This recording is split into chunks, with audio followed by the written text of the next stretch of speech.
체포 후 곧바로 뉴욕으로 압송된 마두로 대통령은 마약 테러 공모, 코카인 수입 공모 등 모두 4가지 중범죄 혐의를 받습니다. 지난 5일엔 첫 재판이 열렸는데 마두로 대통령 본인이 품위 있는 사람이라며 혐의를 모두 부인하고 있습니다. 과연 재판이 어떤 방향으로 흘러갈지 이번 사건을 맡은 미국 검찰과 법원에 대해 알아보겠습니다.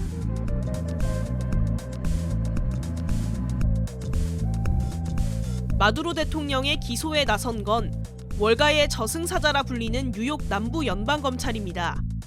세계 경제의 심장인 월스트리트와 맨해튼을 관할로 해 굵직한 사건들을 맡다 보니 생긴 별명인데요.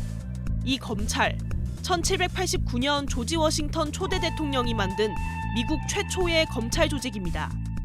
법무부보다도 먼저 설립됐다는 점에서 상징성이 크죠. 월스트리트의 글로벌 은행 증권사 관련 거대 금융 범죄는 물론 트럼프 대통령, 쿠오모 전 뉴욕 주지사 등 정치 거물 수사도 도맡아왔습니다. 덕분에 미국의 94개 연방검찰청 가운데서도 가장 영향력이 큰 조직으로 꼽힙니다. 한국의 서울중앙지검 반부패 수사부급인 거죠. 특히 정치권의 외압에 휘둘리지 않고 독립적인 수사를 하는 것으로 유명합니다. 영어 약자인 SDNY를 따 뉴욕 자주지검이란 별명까지 붙을 정도입니다. 월가의 저승사자들이 움직였다는 것만으로 마두로 대통령에 대한 강한 압박 수위를 알아챌 수 있는 겁니다.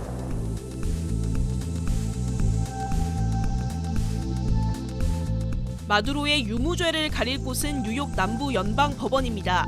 이곳 역시 복잡한 대형 사건들을 계속 다뤄온 곳으로 어머니 법원이라 불립니다. 미국 법조계의 뿌리로 여겨지는 건데 특히 국제 마약 카르텔 사건의 무덤으로 알려져 있습니다. 멕시코의 마약왕 엘차포에게 종신형을 선고한 것도 바로 이 법원입니다. 때문에 미국 법조계에선 마두로가 뉴욕으로 보내진 게 치밀하게 계산된 전략적 선택이란 분석이 나옵니다. 이미 11년 전 이 법원은 마두로 조카 2명을 수사하는 과정에서 마두로 일가와 마약 조직에 대한 수사 자료들을 확보한 데다 이들에게 18년형까지 선고한 경험이 있기 때문입니다. 마두로 일가의 마약 범죄 데이터베이스가 가장 잘 구축된 곳이 뉴욕인 셈이죠. 이 법원에서 마두로 판결을 맡은 판사는 엘빈 헬러스타인으로 92세의 베테랑 판사입니다. 마두로 대통령이 연관된 마약 사건을 10년 넘게 담당해왔습니다. 헬러스타인 판사는 고집스러울 정도로 사법부의 독립성을 유지해온 인물로 알려져 있습니다. 트럼프 미국 대통령의 재판에서 트럼프에게 불리한 판결을 여러 번 낸 거로도 유명한데요. 과거 변호사 마이클 코언이 트럼프 비위와 관련된 회고록을 출간하지 않는다는 조건을 거부해 재수감되자 보복성이라며 즉각 석방을 명령했을 정도로 강단 있는 인물입니다.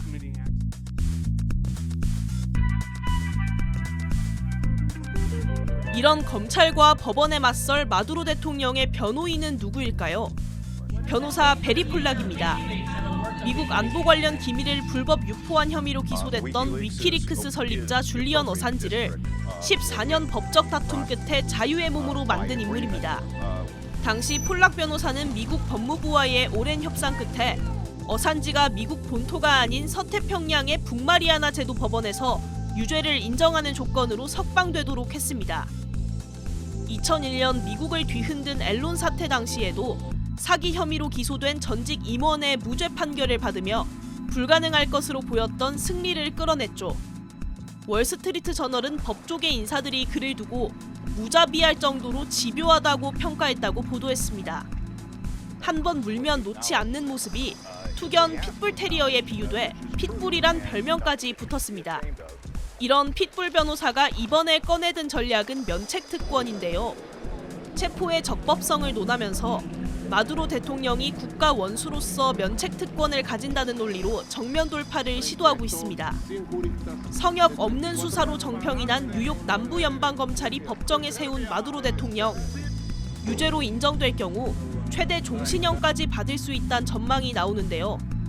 미국 사법부의 최전선이 나선 상황에서 과연 어떤 결과가 나올지 전 세계의 이목이 뉴욕으로 쏠리고 있습니다.